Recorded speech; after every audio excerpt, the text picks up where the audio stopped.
നമസ്കാരം. തെക്കുവടക്കിലേക്ക് വീണ്ടും സ്വാഗതം. ഞാൻ വി.കെ. ചെറിയാൻ ഡൽഹിയിൽ നിന്നും, എൻ്റെ സുഹൃത്ത് അശോക് കത്ത നാട്ടിൽ നിന്നും.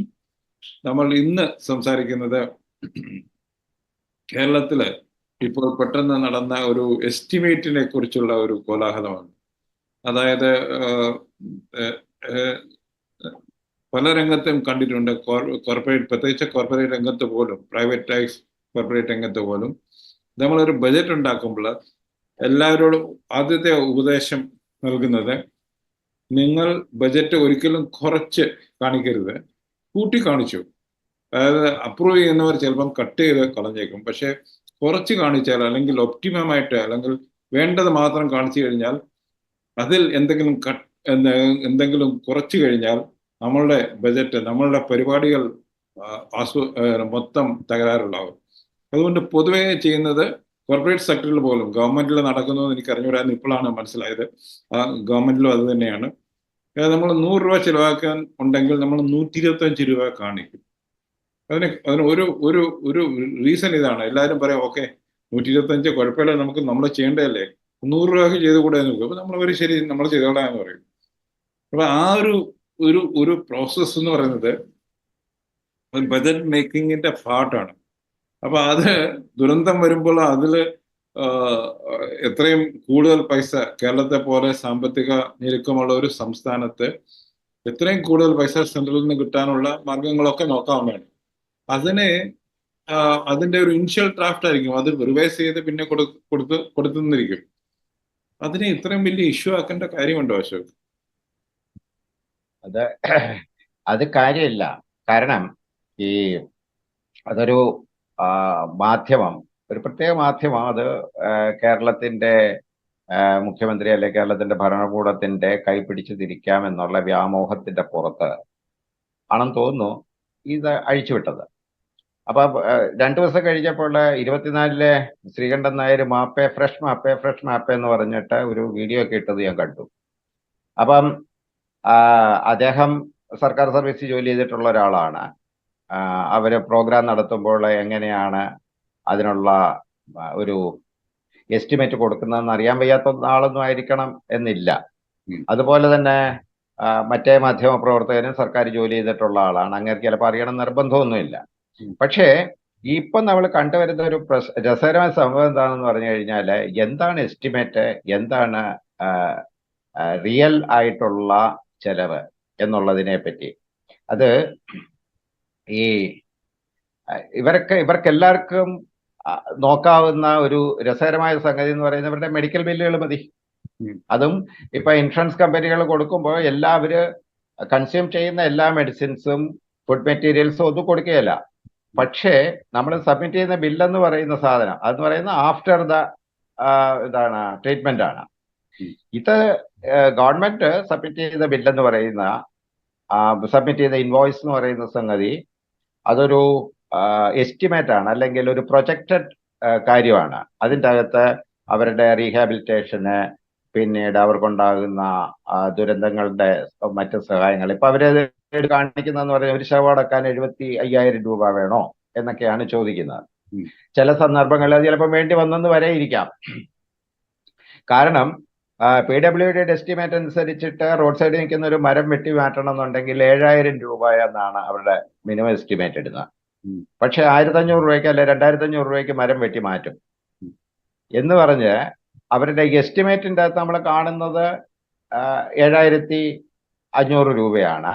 അല്ല, 7,000 രൂപയാകുമ്പോൾ മറ്റിടത്ത് റിയാലിറ്റിയിൽ ഈ പറയുന്ന 1,500 ആണ്. ഇപ്പം കേരളത്തിലെ ഈ ജനങ്ങളെ പെട്ടെന്ന് പ്രകോപിപ്പിക്കാൻ പറ്റും. കാരണം ഇവിടെ മൊത്തം ഈ സർക്കാർ മൊത്തം പൈസയും ഇങ്ങനെ ധൂർത്തടിക്കുകയാണ്, ഈ പൈസ മേടിച്ചിട്ട് ധൂർത്തടിക്കാനാണ് എന്നുള്ള ഒരു സങ്കല്പത്തിലാണ്. ഇതിൻ്റെ അകത്ത് 2 കാര്യം എനിക്ക് പറയാനുള്ളത്. കേരളത്തിന്റെ ഫൈനാൻസ് സെക്രട്ടറി എന്ന് പറയുന്ന കേശവേന്ദ്രകുമാർ എന്ന് പറയുന്ന പ്രഗത്ഭനായ മാന്യനായ ഒരു IAS ഓഫീസറാണ്. ഒരുപക്ഷെ ചെറിയ കേട്ട് കാണും. പണ്ട് KSUക്കാര് കരിയോയിൽ ഒഴിച്ച വ്യക്തിയാണ് കേശവേന്ദ്ര എന്ന് പറയുന്ന ആള്. വയനാട് കളക്ടറായിരുന്നു കഴിഞ്ഞപ്പോൾ അനധികൃത നിർമ്മാണം അനുവദിക്കില്ല എന്ന് പറഞ്ഞ കളക്ടറാണ്. അത് അവർക്ക് അവസാനം സർക്കാരിന് അദ്ദേഹത്തിന് മാറ്റേണ്ടി വന്നു. ഉം. അങ്ങനെ ഇരിക്കുന്ന ഒരു വ്യക്തി ഒരു കാരണവശാലും തെറ്റായ ഒരു അല്ലെങ്കിൽ ഒരു എന്താ പറയുന്ന റീസണബിൾ അല്ലാത്ത സർക്കാരിന്റെ ബജറ്റിങ്ങിന്റെ അകത്ത് ഒതുങ്ങാത്ത ഒരു കാര്യം ചെയ്യും എന്ന് എനിക്ക് വിശ്വസിക്കാൻ പറ്റില്ല. രണ്ടാമത്തെ ആളെന്ന് പറയുന്നത് ചീഫ് സെക്രട്ടറി, ഇത് ഫോർവേഡ് ചെയ്യേണ്ട ചീഫ് സെക്രട്ടറി എന്ന് പറയുന്ന ആള് ശാരദാ മുരളീധരനാണ്. ആ വ്യക്തിയും വളരെ പ്രഗത്ഭയായ ഒരു ഉദ്യോഗസ്ഥയാണ്.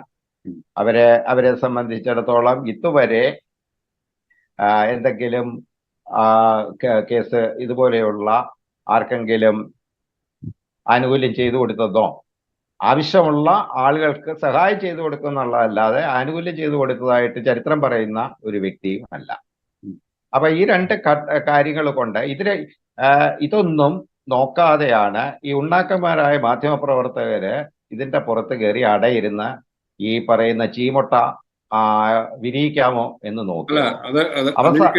മാധ്യമപ്രവർത്തകരിക്കട്ടെ, അതായത് സർക്കാരിൽ ഒരു പണ്ട് രാജീവ് ഗാന്ധി ഒരു ഫേമസ് സ്റ്റേറ്റ്മെന്റ് ആയിരുന്നു, ബീഹാറിൽ ഞാൻ 100 രൂപ അയച്ചു കഴിഞ്ഞാൽ അതിന്റെ ബെനിഫിഷ്യറിക്ക് കിട്ടുന്ന 5 രൂപയോ 10 രൂപയോ ആണെന്ന് അദ്ദേഹം ഒരു പ്രൈം മിനിസ്റ്ററായിരിക്കും പറഞ്ഞു. ആ ഒരു ഇതില്ലേ സർക്കാർ എന്ത് ചെലവഴിച്ചാലും, ഇപ്പം അശോക് തന്നെ പറഞ്ഞല്ലോ 7000 രൂപ ഒരു മരം വെട്ടാൻ KPWD പറയുന്നു. പക്ഷെ അവന്റെ റിയൽ ഉള്ളത് 2000 രൂപ ആയിരിക്കും, 1500 ഉള്ള 2000 ആയിരിക്കും. ബാക്കി 500 രൂപ അല്ല 5000 രൂപ ഈ അങ്ങോട്ടും ഇങ്ങോട്ടും ഉള്ള ഇടനിലക്കാർക്കും ഓഫീസർമാർക്കും പോകുന്നു എന്നുള്ള ധാരണ അത് ജനങ്ങളുടെയും മാധ്യമപ്രവർത്തകരുടെയും ഉള്ളിൽ അതിനെ അടിയുറച്ചതാണ്. അപ്പൊ അതിന്റെ ഒരു പ്രശ്നം കൂടിയല്ലേ ഇത്. ശരിയാച്ച, ഇത് ഏട്ടിലെ പശുവാണ്. ഈ പറയുന്ന ഇൻവോയ്സ് അല്ലെങ്കിൽ എസ്റ്റിമേറ്റ് എന്ന് പറയുന്നത് ഏട്ടിലെ പശുവാണ്. ഈ പൈസ ഇവിടെ വന്നില്ല. പൈസ നമ്മുടെ ട്രഷറിയിൽ എത്തിക്കഴിഞ്ഞു കഴിഞ്ഞാൽ ചിലപ്പോൾ മാധ്യമപ്രവർത്തകർ ചെറിയച്ഛനൊക്കെ പറഞ്ഞതുപോലെ അവരതിൽ നിന്ന് കൈയിട്ട് വാരിയെന്നിരിക്കും. അത് വേറെ കാര്യം. അവിടെയല്ല ഈ വിഷയം തുടങ്ങിയേക്കുന്നതെന്ന് പറഞ്ഞു കഴിഞ്ഞാല് ഈ പൈസ ഇതുവരെ ഇവിടെ എത്തിയിട്ടില്ല. ഇനിയും ഇത് മുൻകൂട്ടി ചെലവാക്കി എന്നാണ് ഇവർ പറയുന്നത്. മുൻകൂട്ടി ചെലവാക്കി എന്ന് വേണേൽ നമുക്ക് എടുക്കാം. ഇവരുടെ മാധ്യമപ്രവർത്തകരുടെ ഒരു ആവേശം കണ്ടു കഴിഞ്ഞാൽ ഈ പൈസ 1200 1500 കോടി രൂപ സർക്കാർ ഇവിടെ അങ്ങ് വാരി വെതറി. അതിലെ കുറെ പൈസ ഡിവൈഎഫ്ഐക്കാർ കൊണ്ടുപോയി, കുറെ ഇപ്പൊ CPM ബ്രാഞ്ച് സമ്മേളനത്തിന് ഉപയോഗിക്കുന്നു എന്നൊക്കെ വേണമെങ്കിൽ പറയാം. പക്ഷേ ഈ പൈസ ഇവിടെ വന്നിട്ടില്ല. ആകെപ്പാടെ ഏതാണ്ട് 540 കോടി താഴെങ്ങാണ്ടേ ഉള്ളൂ മുഖ്യമന്ത്രിയുടെ ദുരിതാശ്വാസ നിധിയിൽ തന്നെയുള്ള പൈസ.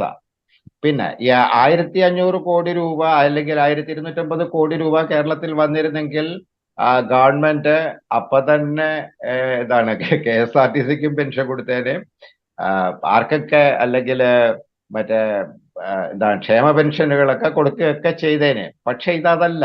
ഞാൻ പറഞ്ഞതാണ്, ഈ സംഗതി ശരിക്കും പറഞ്ഞു കഴിഞ്ഞാല് അങ്ങനെ ഒരു വിഷയം അവിടെ ഇല്ല. അതൊരു വിരിയാത്ത മുട്ടയാണ് ഈ സംഗതി എന്ന് പറയുന്നത്. വിരിയാത്ത മുട്ടയുടെ പുറത്ത് മാധ്യമപ്രവർത്തകർ അടയിരുന്നു കഴിഞ്ഞപ്പോൾ സംഭവിച്ചത് എന്താന്ന് പറഞ്ഞാൽ അതൊരു ചീഞ്ഞ മുട്ടയായി പോയി. മാത്രമല്ല, ഇതൊരു വിശ്വാസ്യതയാണ്. സർക്കാർ എന്ത് ചെലവഴിച്ചാലും അതിൽ ഒരു കുറച്ച് ഭാഗം സർക്കാർ ഉദ്യോഗസ്ഥന്മാരും കൂടെ ഇടനിലക്കാരും കോൺട്രാക്ടേഴ്സ് എടുക്കും. അതൊന്നും നമ്മൾ തള്ളിക്കളയുന്നില്ല. പക്ഷേ അതിന് അത്രയും പൈസ ഇവിടെ വരണം. ഈ പൈസ സെൻട്രൽ ഗവൺമെന്റ് കൊടുക്കും എന്ന് വിചാരിക്കുന്നുണ്ടോ? അത് വിശ്വസിക്കാൻ പറ്റില്ല. മാത്രം സെൻട്രൽ ഗവൺമെന്റ് അപ്പം പറയുന്നത്, ഇപ്പൊ കേരളത്തിലെ തന്നെ യൂണിവേഴ്സിറ്റികളില് സംഭവിച്ചേക്കുന്നതെന്ന് പറഞ്ഞു കഴിഞ്ഞാൽ അവരുടെ സെൻട്രൽ ഗവൺമെന്റ് പറയുന്ന നോംസ് പ്രാവർത്തികമാക്കാത്തത് കൊണ്ട് കേരളത്തിലെ ഗസ്റ്റ് ലെക്ചർമാർക്ക് ഓണത്തിന് 5 പൈസ കിട്ടിയില്ല. എന്തൊരു കഷ്ടമാണിത്.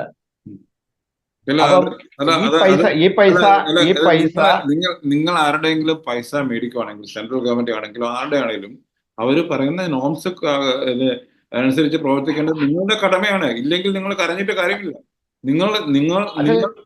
നിങ്ങളെ ഫണ്ട് ചെയ്യുന്ന ആള് പറയുന്നതനുസരിച്ച് നിങ്ങൾ പ്രവർത്തിക്കുന്നില്ലെങ്കിൽ നിങ്ങൾ എന്തിനു ഫണ്ട് ചോദിക്കണം? ഞാൻ ചോദിക്കുന്നു, എന്റെ ചോദ്യം ഇതാണ്. അതായത് ഒരു അക്കൗണ്ടബിലിറ്റി എന്ന് പറഞ്ഞൊരു സംഗതിയുണ്ട്. സർക്കാരിലാണെങ്കിലും പ്രൈവറ്റ് സെക്ടറിലാണെങ്കിലും എവിടെയാണെങ്കിലും പൈസ ചെലവഴിക്കുമ്പോൾ ഒരു അക്കൗണ്ടബിലിറ്റി ഉണ്ടാകും എല്ലാ രംഗത്തും. അതില്ലെങ്കിൽ ഇത് നമ്മൾ എസെൻഷ്യൽ ക്വസ്റ്റ്യൻ ഇതാണ്. സർക്കാരിന്റെ ചെലവിൽ അക്കൗണ്ടബിലിറ്റി CAG ഒക്കെ വരുന്നത് 2-3 വർഷം കഴിഞ്ഞിട്ടായിരിക്കും ഓഡിറ്റ് റിപ്പോർട്ട് വരുന്നത്. അപ്പോഴത്തേക്ക് എല്ലാം നടന്നു കഴിഞ്ഞു, പൈസ ഉണ്ടാക്കേണ്ടവർ ഉണ്ടാക്കി കഴിഞ്ഞു. അപ്പൊ അവിടെയാണ് ഈ ഞാൻ പറയുന്നത്, ഇതൊരു വിശ്വാസ്യതയുടെ പ്രശ്നമാണ്, മീഡിയയുടെ പ്രശ്നമല്ല.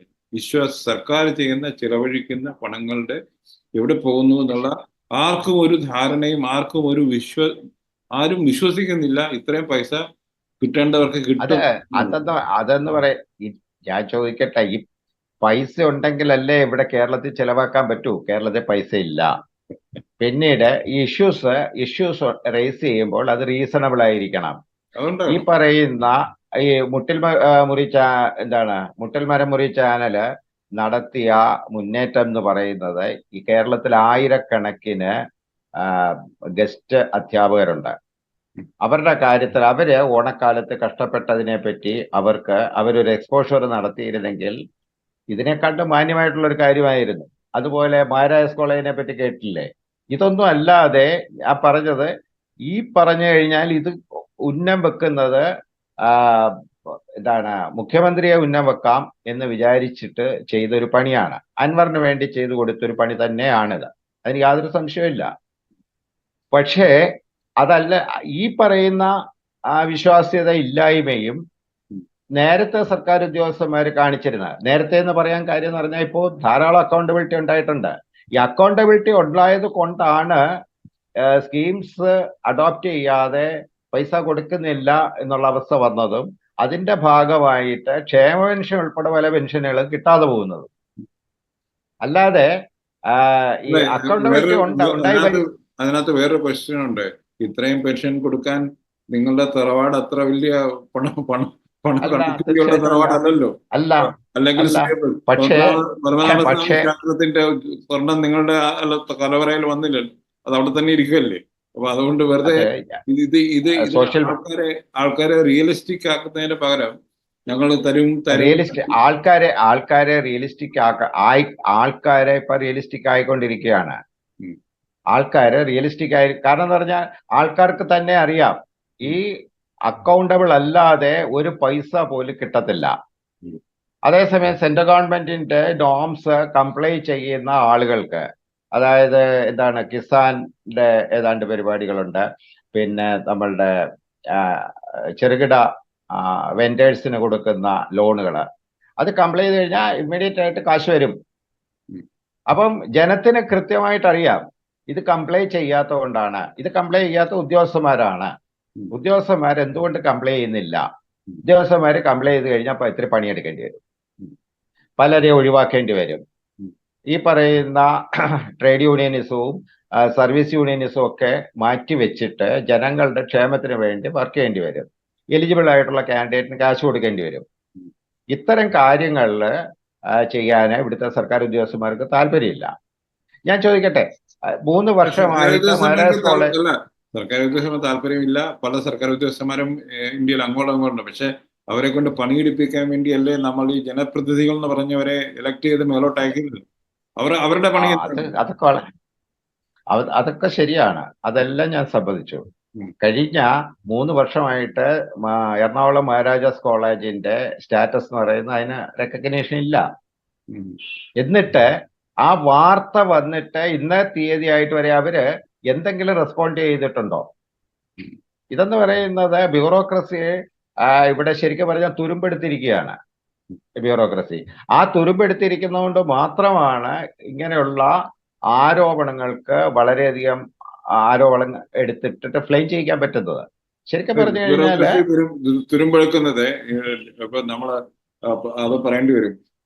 മോദി സർക്കാർ ചെയ്യുന്നുണ്ടെങ്കിൽ അതിപ്പോ ഞാൻ കേട്ടു, കഴിഞ്ഞ വർഷം 17 സെക്രട്ടറിമാര് അവരാണ് ഇന്ത്യ ഗവൺമെന്റ് ചലിപ്പിക്കുന്നത്.